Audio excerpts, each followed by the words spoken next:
Hey yo, what is up gamers? It's Porcupine. I'm back after a little bit of a hiatus. I've been busy working on some stuff for the channel, some long form videos, also a lot of book reviews I filmed but I haven't got around to editing. So there's a lot down the pipeline, guys. Stay tuned. But today we're counting down the top 10 films of last year, 2024, and we're starting off with number 10, Furiosa. This is the newest film in the Mad Max franchise of films. It's directed by George Miller, who has directed all the Mad Max films. So I was very excited for this film.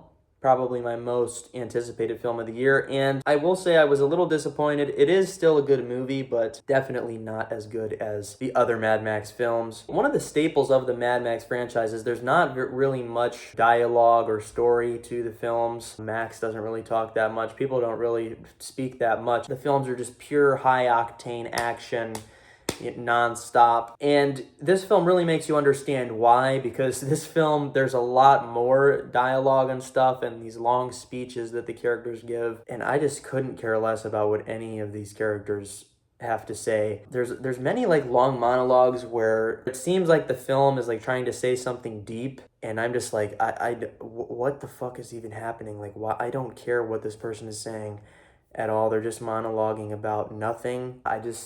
I really was not resonating with like the characters and the story and everything like that. It does have great action, as is the staple of the Mad Max franchise. And I liked how this film brings in a lot of stuff from the previous films. You'll definitely recognize a lot of things. The timeline of events in the lore of the Mad Max universe is a little murky. They don't really go that deep into like the world building of the Mad Max world in the previous films. In this film, they definitely kind of do that a little bit. The previous Mad Max films, they're kind of like standalone films. I mean, Mad Max just kind of moves on to the next thing, to the next town, whatever.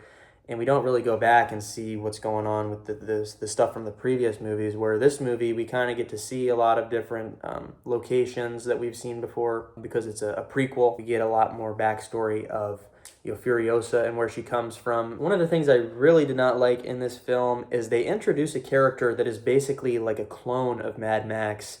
This is a character we've never seen before. This character is introduced and they kind of act like we should already know who this person is, but I looked it up and I don't think this character has ever appeared in any Mad Max film, and he's essentially just a clone of Mad Max. I think what happened is they wanted Max in the movie, but because of continuity, he can't really be in the film alongside Furiosa, because obviously she meets him in Mad Max Fury Road, and this is a prequel to Fury Road. It literally seems like they basically were just like, oh, we'll just have Max in the movie and don't call him Max. It was just really weird and unnecessary, I feel like. I honestly would have rather them just had Max and then come up with some convoluted explanation of why she doesn't remember meeting Max or something. Overall, I'd say it's still a solid film. If you're a fan of Mad Max, definitely check it out.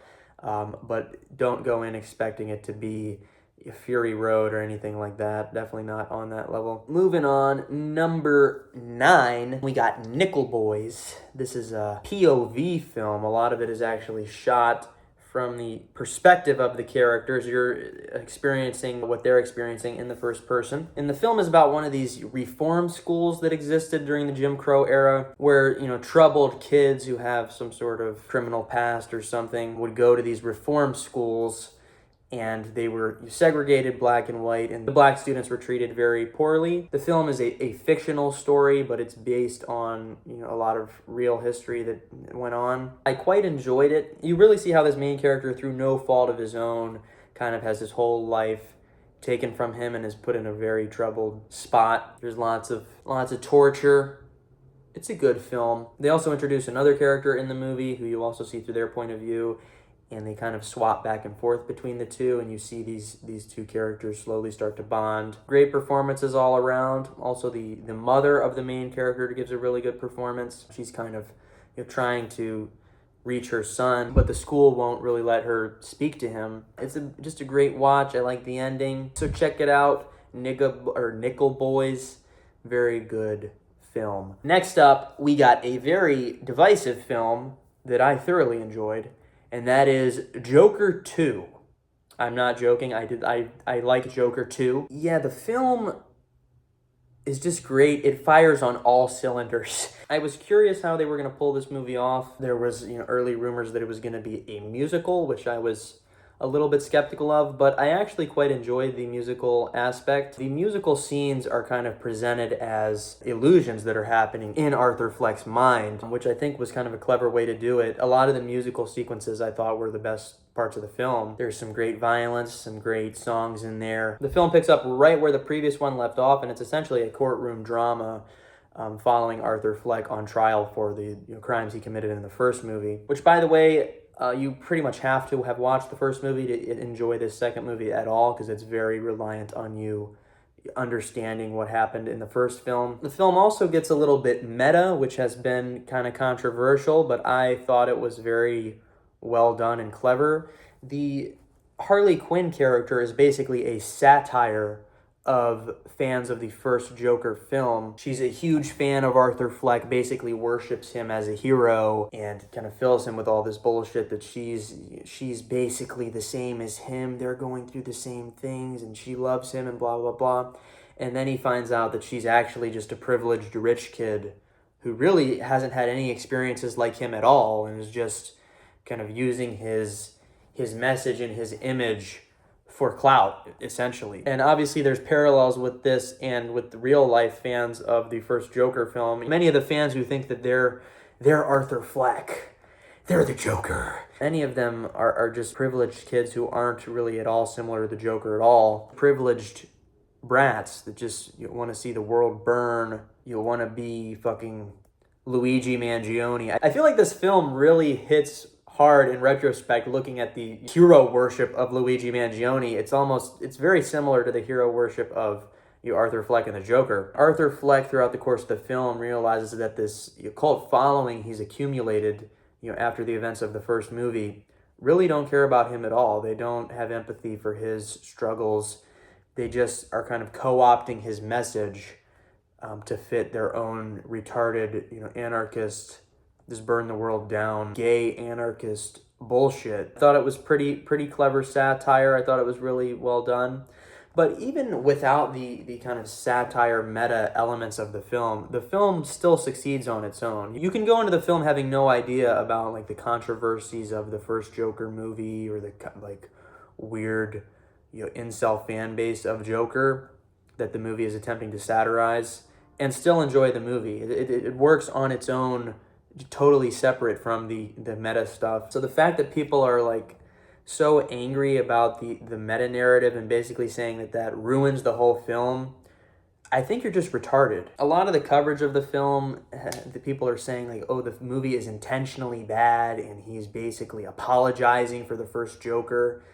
None of this is true. I think it's just people being retarded and triggered because the movie doesn't tell them exactly what they want to hear and give them the exact same thing as the first film. One of the reasons why the first Joker film was such a masterpiece, it had a message that people really didn't want to hear. People may not even remember now because the film has become such a critically acclaimed film, got nominated for Best Picture, but at the time it was coming out, it was extremely controversial. There was people calling for it to be banned, that it was promoting incel violence or whatever the fuck. It was a movie that people really weren't ready for. So I think he kind of has done the same thing with Joker 2. This is another film where people don't really want to hear the message. It really pissed off the fan base. Everybody hates this movie. It's kind of the most Joker thing he could have done. If he just gave everyone the same shit as the first movie, just, here's exactly what you want, I mean, it would have just been gay. I mean, I like it.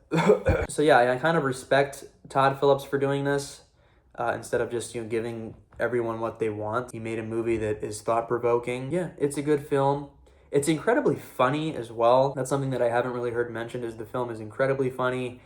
There's a whole section where Joaquin Phoenix is like doing an impression of a black Southerner for like 30 minutes in court for no reason. It's a very funny film. The ending as well, I really like the ending, which was very controversial. It's a good ending. It's a good movie. You guys the normies just aren't ready to hear the message. So that's what I think of Joker 2. It's a fucking banger. Joaquin Phoenix kills it again as Joker. This is a spoiler, but there's a scene where the Joker gets raped and you see him shivering in his cell, just totally broken. And just that scene alone is one of the best performances I've ever seen in a movie. The movie really makes you feel like you've just been raped by 4 police officers. They really put you in the Joker's position. It's a fucking banger. And all the haters are brain dead cucks. Moving on, we got Deadpool and Wolverine, the newest Marvel film. This one surprised me. It was actually pretty good. I rewatched all of the X-Men and Deadpool films in preparation for this movie, which I think definitely enhanced my enjoyment. They bring in a lot of stuff from the X-Men films that fans are gonna love, specifically Logan, which is one of my favorite superhero movies of all time. In many ways, the film is kind of a sequel to Logan. Wolverine kind of carries the movie for me. They kind of follow up on a lot of the stuff from Logan. But it was surprisingly, kind of deep of a character arc for Wolverine that I was not expecting. This is Marvel's first R-rated film because it's part of the Deadpool series. I was worried that they would kind of cuck out because it's a Disney film. They're not going to go full uncensored Deadpool, but they really went ham with this one. I mean, this one might be more edgy than any of the previous Deadpool films. It's hyper violent, might be one of the most violent films I've ever seen. It's very funny. I'd say I found it funnier and more enjoyable than any of the previous Deadpool films. I think on a rewatch, the Deadpool films definitely aren't as good as they were when I was in high school watching them, but this one I think will hold up pretty good. It's pretty fucking funny. This film is really made for the superhero movie fans. They get pretty meta and they reference a lot of different superhero movies. Even I was kind of lost at some points. I'm like, what film are they even referencing? You have to be pretty plugged into superhero movies to understand a lot of the dialogue and a lot of the jokes, but I would say I thoroughly enjoyed it. One thing I will say that I don't like that a lot of the Marvel films are starting to do now is they kind of expect you to have seen like all the Marvel television shows from Disney Plus, which is just kind of annoying. Ideally, I would hope that the movies can kind of stand alone on their own. People 10 years from now can look back and watch the films and understand what's going on, but it's more and more seeming like if you want to understand what's going on in the films, you have to have seen like hours of TV shows and all this other nonsense bullshit. It's just pretty annoying. Just stop doing that, Marvel. They kind of make a joke about it where Deadpool's like, oh, if you've seen Loki season 2 episode blah blah blah, then you'll know what that is. So they're kind of aware of it. Even still, it's just kind of annoying. They also get a little meta and kind of acknowledge that the Marvel films have not really been good as of late. Deadpool makes a lot of jokes about that. They didn't pull any punches as far as what Deadpool says in the film. It's a great film. X-Men fans are going to love it. Marvel fans are going to love it. As a big fan of Wolverine and Logan, I really enjoyed it. Moving on, we got Inside Out 2, the newest Pixar film. I thoroughly enjoyed this one. Maybe even more than the original film. The main character, Riley, goes through puberty in this one, so she gets some new emotions going on up there. Specifically, anxiety is kind of the villain of the film, and I thought it was pretty funny, their representation of anxiety. You kind of see anxiety kind of take over everything. Just like the first one, they kind of find very clever ways to present emotions in a way that is engaging and funny. Yeah, it's just a good movie. Check it out. I really don't have much more to say. It's very good. It's more of the first one, but it's even better. Moving on, our number 5 movie, we got Alien Romulus, the newest film in the Alien franchise. And the movie kind of goes back to its roots of the first film. Whereas a lot of the later films were more action movies with a billion different aliens. This movie kind of goes back to its roots with the characters being in a more enclosed space with fewer aliens to deal with and more kind of horror elements. And I really enjoyed this one. This is almost certainly the best alien film since Aliens. We get a lot more kind of lore about the aliens that we never really knew before, like face huggers, detect people based on their body heat. We also get to see a lot more of how the alien grows from, the tiny chest burster to a full-size alien. The alien creates these giant cocoons and everything that we see. We get to see the alien develop more than we've seen in the previous movies. The film is a prequel. It takes place between Alien and Aliens. And there's definitely some cool kind of Easter eggs in there from the first Alien film. I thought it was pretty clever, a lot of the ways the characters are able to figure out how to get out of certain situations. There's a scene towards the end where they kind of play around with gravity. The film also has some pretty good gore as well, some good gory kills, and it explores some themes about robots and personhood. One of the main characters is a robot. I thought that character kind of had an interesting arc throughout the film. It's a really good film. Check it out. Moving on to our number 4 film, we got The Apprentice. This is a biopic about Donald Trump. I was a little skeptical of this at first. I was like, it seems a little bit early for there to be a biopic of Trump. I wasn't really going to go see it. But then Donald Trump dropped a cease and desist on this film and tried to prevent it from being released. So I felt obligated to go see this film, and it's really fucking good. The best way I can describe this film is like an extended episode of Succession. Except it's all real. The writing is on point in this movie. It is incredibly funny, good editing as well. One of the things I was kind of curious about for the movie is, Donald Trump has a very unique way of speaking, and I was curious how they were going to do his voice without seeming like a SNL skit or like they're making fun of him. And they kind of didn't even really try to do his voice. The main actor just kind of sounds like Jerry Seinfeld the whole time. He doesn't sound like Trump at all, which kind of took me out of the movie a little bit, but I think the movie still works even without it really sounding like Trump. He definitely has the looks and mannerisms of Trump down pretty well. And the film doesn't really cover Trump's political career or presidency at all. It's more about him in the 80s when he was kind of first coming up. I didn't know a lot of the stuff that went down in this movie. It's really quite insane. You're watching this like, this can't be real, right? Like, they're just making this shit up just to roast Trump. Like, there's no way this is real. Then you look it up and realize that all of this actually did happen. I was questioning how accurate the film is, but it actually is pretty accurate. I mean, most of the stuff in the film, there's at least a few people corroborating that this did happen. It's worth a watch just for the humor alone. It's really fucking funny. The film really focuses on Trump and his relationship with Roy Cohn, who was kind of a big influence on him. The film kind of shows how he made Trump into the person he is today. I was very invested in their relationship, and you see things kind of crumble towards the end. It was just really well done. It's a masterpiece. Fuck Donald Trump. Moving on to our number 3 pick, we got Challengers, a tennis movie, probably the best tennis movie ever made. And it's also a romance, a love triangle between Zendaya and these two men who are competing for her affection. This is a banger. The film is worth a watch just for the tennis action alone. It's probably the best tennis I've ever seen in a movie. It's shot in a way that the tennis is super fun to watch. Towards the end, they start having the camera like mounted to the ball so you can see like which way the ball is spinning and how they're hitting it. It's really quite great. And the drama is also top notch. Zendaya is kind of this cunty woman. She treats these men not very well. We see kind of the history of their relationship and how these two men have kind of competed over this woman. And the kind of sexual competition manifests itself in the tennis. It's really quite glorious. The movie's very horny.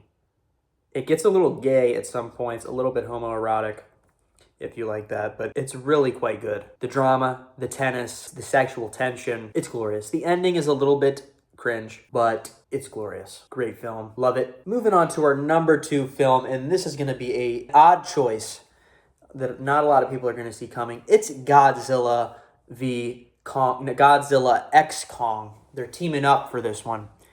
And I'm really not that big a fan of any of the previous Godzilla Kong movies of the American cinematic universe that they're doing. The Japanese films are different. They're quite good. Yeah, this weird like MonsterVerse thing they've been doing. Not the biggest fan of it, but this one slaps. Great action in this film. Godzilla and Kong are fucking shit up. Entire cities are being leveled. The villain of the film is great. There's a great ape, and then he teams up with like a ice dragon type creature, and they're just wreaking havoc over this city.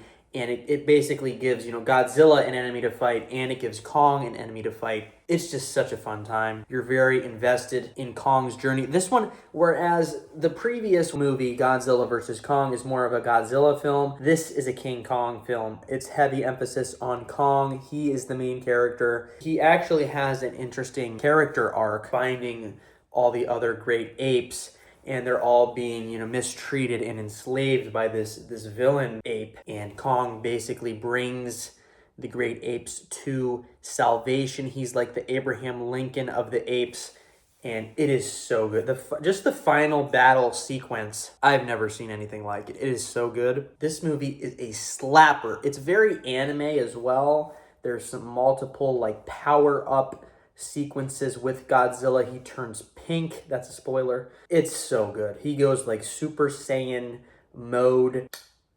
Chef's kiss. This movie is so good. I honestly don't even remember much about the storyline with the people, the actual human characters. I forget whether any of that is good. I feel like it wasn't. But regardless, this is a good movie. Check it out. Moving on to my favorite film of the year is Dune 2. I very much enjoyed Dune 1, and I was excited for Dune 2. And yeah, this may be the best work of science fiction in cinema history. Dune Part 1 and 2. Very good. Some cool worm action, sandworm, riding on the sandworm action. Very cool. I'm going to be real, a lot of these movies I don't remember much of what happened because I saw them early in the year. There's great action sequences in the film, specifically with, I forget the actor's name, but the guy that played Elvis is in the film. He's very good. There's a scene in black and white where he's fighting. It was excellent. There's some themes about like religion in here where the main character is like a messiah type figure, and you kind of see how he uses a lot of these religious mythologies to rally the people to his side. Yeah, I'm just curious what's going to happen next. Is he the Messiah? You kind of get introduced more into the politics of the world. We get to actually meet the Emperor and find out what he's all about. I just love the movie. It's basically Star Wars meets Game of Thrones, but it's good. Just the sandworm riding scene alone makes this the best movie of the year. So that's my best films. Booyakasha. So that's my best films of the year. I think my list this year is going to be a little bit controversial. I had some unorthodox picks, but that's just what I liked this year. But yeah, channel update. A lot of stuff is coming up with the channel. I've been doing a lot of book reviews. I've been reading a lot. I've started to get into reading some history. So that'll be interesting to do some reviews on that. And some long form series are coming to the channel. A new series that I'll announce soon probably. And Politics Police is coming back as well. There will be one of those coming later this year. I actually was planning to do a Politics Police Hassan Piker, but it seems like H3 seems to have beat me to it, and he made a way better video than I could have ever made. That was a really banger video. Check that out from H3. But yeah, that's what's going on. See you guys.